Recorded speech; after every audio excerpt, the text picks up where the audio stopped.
안녕하세요. 1학년 통합사회 C 20번째 디딤 영상 시간입니다. 이 시간에는 학습지 53쪽, 교과서 156쪽부터의 내용이 되겠습니다. 디딤 영상 20번째, 21번째, 22번째 요 세 디딤 영상을 통해서 국제 분업과 무역의 의미에 대해서 살펴보고 국제 분업과 무역이 왜 필요한지, 왜 무역이 이루어지는지 그런 내용들에 대해서 살펴보도록 하겠습니다. 그래서 절대 우위라는 개념, 그 다음에 비교 우위라는 개념, 요 개념들 꼭 알아두시기 바랍니다. 그 다음에 무역의 확대로 인해서 어떤 긍정적인 영향이 일어나는지, 그 다음에 무역의 확대로 인해서 부정적인 영향이 어떤 것들이 있는지 이런 것들을 잘 정리해 주면 되겠습니다. 자, 그럼 먼저 국제 분업과 무역이 무엇인지에 대해서 공부하도록 하겠습니다. 무역이란 자, 한 나라 안에서 물건을 사고 파는 게 아니죠.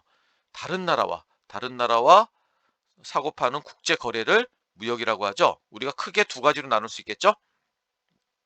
바로 수출과 수입 요걸 합쳐서 무역이라고 얘기할 수 있겠네요. 자, 요걸 합쳐서 무역이라고 얘기할 수 있습니다. 그래서 과거에는 재화와 자원 위주의 국제 거래가 대부분을 차지했지만은 이러한 것뿐만 아니라 오늘날에는 기술이라든지 서비스 분야도 다양하게 거래되고 있고, 그 다음에 노동력이 다른 나라로 오기도 하고 우리나라 사람들이 다른 나라에 가기도 하고 다른 나라 사람들이 우리나라에 들어오기도 하죠. 이렇게 노동의 이동과 자본 거래가 점차 규모가 커지고 있다라는 그런 특징이 있겠네요. 자, 그래서 국제 분업은 각 나라가 무역에 유리한 것들을 자, 전문적으로 그 무역에 유리한 것을 생산해서 그거를 거기에 집중적으로 투자하는 거. 이걸 뭐라고 할까요? 그렇죠. 특화라는 말을 쓰죠. 특화하여 생산하는 것. 자, 여기서 특화란 말은 각국이 자기 국가에서 생산하기에 유리한 상품을 전문적으로 생산하여 경쟁력을 갖추는 것을 특화라고 하죠. 그래서 국제 분업에 있어서는 유리한 것을 특화시켜서 그것을 다른 나라에 파는 것이 굉장히 그 나라에게 많은 이득이 되겠죠. 자, 한 나라가 다른 나라보다 잘 만들 수 있는 것을 집중적으로 생산하여 수출하면 더 많은 이익을 얻을 수 있겠죠. 그래서 생산의 모든 과정을 여러 전문적으로 나눠 분담하여 일을 완성시키는 거. 그래서 이 국제 분업과 관련돼서는 이렇게 분업이라든지 특화라든지 아니면은 전문화라는 개념들을 함께 묶어서 알아두면 되겠죠. 국제 분업이 이루어질 수 있는 것은 바로 이러한 특화와 전문화를 통해서 이루어진다. 특화하여 생산한 후 거래하면 자급자족하는 경우보다도 무역을 통해서 이득이 되니까 바로 이러한 특화도 하고 분업도 하고 이렇게 하는 거라고 얘기할 수 있겠네요. 자, 무역을 해서 이득을 얻을 수 있기 때문에 어, 바로 무역이 이루어지는 건데 이렇게 이득이 되도록 하기 위해서는 특화와 전문화의 과정이 중요하다. 이렇게 얘기할 수 있겠네요. 자, 그렇다면 국제 분업과 무역이 필요한 이유는 뭘까요?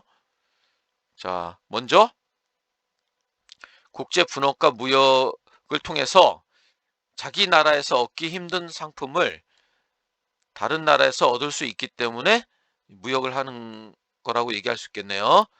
그래서 생산 요소가 각 나라마다 어떤 생산 요소를 가지고 물건을 생산하면 유리한지가 다 다르죠. 그래서 지역에 따라 분포의 차이를 보이므로 자국에서 얻기 힘든 물건을 다른 나라에서 얻을 수 있다.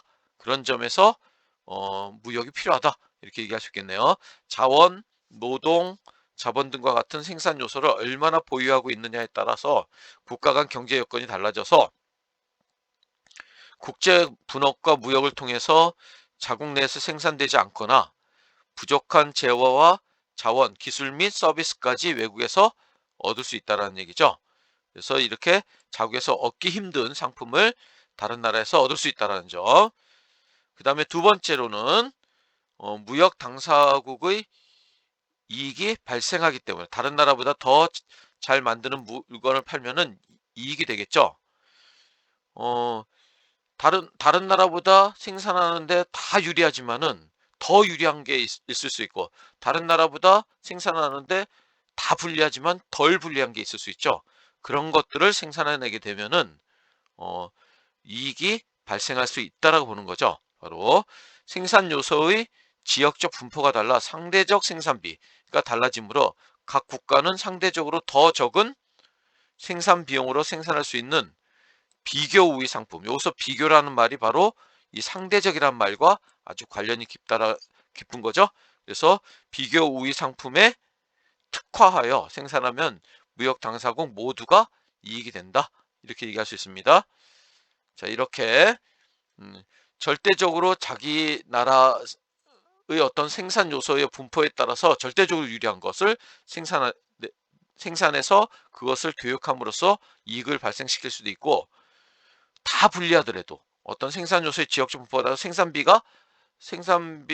상대 생산비가 달라지는데, 이런 상대적 생산비가 달라지는 것 중에서도 어, 생산 비용이 다른 나라보다 더 상대적으로 유리한 게 있고, 또는 상대적으로 덜 불리한 게 있을 수 있죠.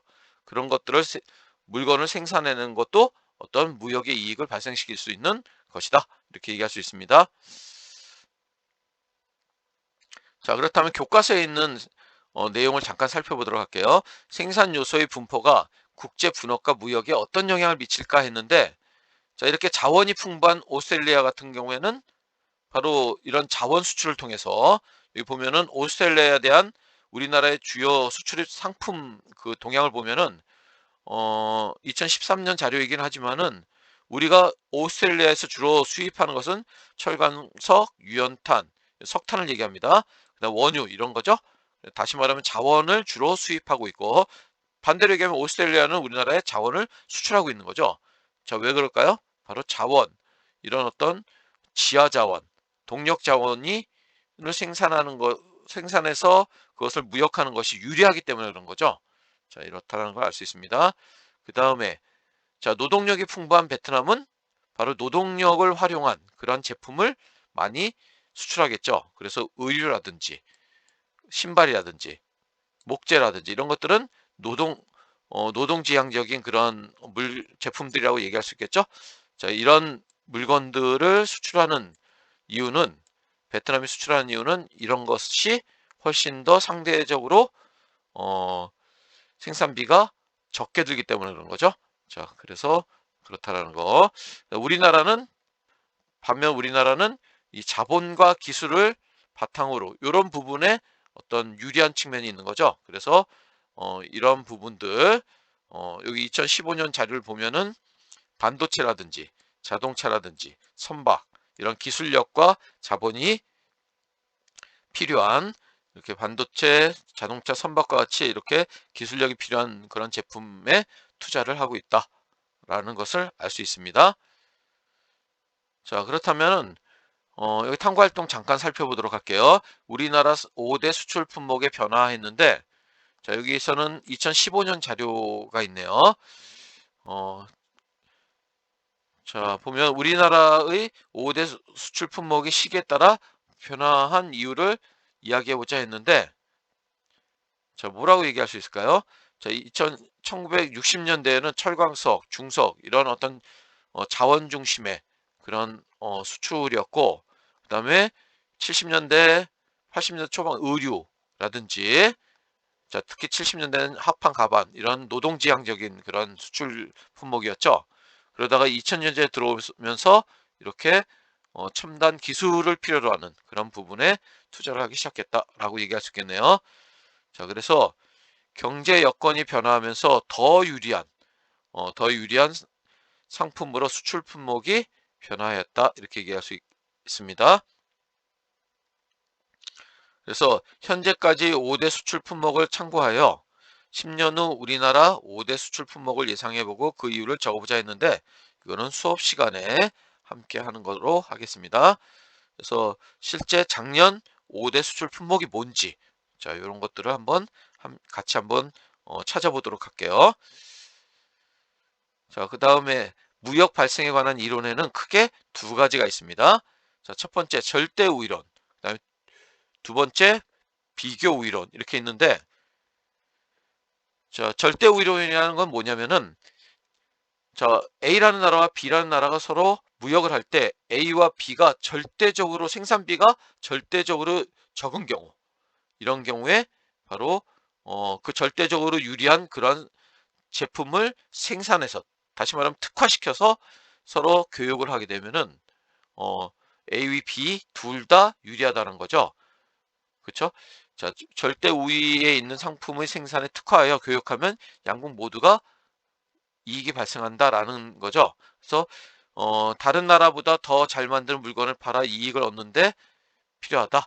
각 나라가 보유한 기술 수준, 자본, 노동력 등의 차이에 따라서 생산비가 달라질 수 있으니까 어, 생산비가 적게 드는 상품을 만들고 생산비가 많이 드는 상품은 수입해서, 그래서 서로 이렇게 수출 수입을 하게 되면은, 무역을 하게 되면은 둘 다 유리하다라고 보는 거죠. 한 나라가 어떤 상품을 생산하는 비용이 다른 나라보다 적게 드는 것을 절대 우위가 에 있다라고 얘기하는데, 이렇게 절대 우위 품목을 생산해서 서로 교역하면 이익이 발생한다는 것이 절대 우위론입니다. 이에 비해서 비교 우위론은 만약에 한 나라가, A라는 나라가 두 품목 다 절대 우위에 있으면은, 절대 우위론에 의하면은 B 국가와 무역이 이루어지지 않겠죠. 그런데 A라는 국가가 절대 우위 품목이 전부 다 절대 우위에 있다라고 하더라도 무역이 이루어진다고 보는 측면이 바로 비교 우위론입니다. 그래서 한 나라가 두 상품 모두에 절대 우위가 있더라도 비교 우위가 있는, 한 나라에 생산되는 두 상품 중에 생산비가 상대적으로 적게 드는 경우, 그거를 비교 우위가 있다라고 얘기합니다. 상품에 특화하여 교육하면 양국 모두 무역이 발생한다라고 보는 측면이 바로 비교 우위론입니다. 여기서 비교라는 말은 어떤 말이냐면 바로 요 상대적이라는 말이라고 볼 수 있습니다. 자, 그래서 여기 다시 한번 보면은 그 우리나라는 메모리 반도체와 섬유 생산의 기술력이 세계적으로 다 뛰어나지만은, 섬유는 우리나라가 직접 생산한 대신 상대적으로 인건비가 싼 중국이나 동남아시아에서 수입하고, 왜 그럴까요? 다 유리하지만은 어, 반도체보다는 덜 유리하다는 거죠. 그러니까 반도체 생산하는 것이 더 유리하니까 반도체를 생산하고, 동남아시아 국가들은 섬유와 반도체 둘 다 기술력이 불리하지만은 덜 불리한 섬유를 생산해서 수출을 하게 되면은 우리나라도 좋고 동남아시아 국가도 좋다라는 거죠. 바로 이것이 바로 비교 우위론의 핵심이 되겠습니다. 자, 이상 마치겠습니다.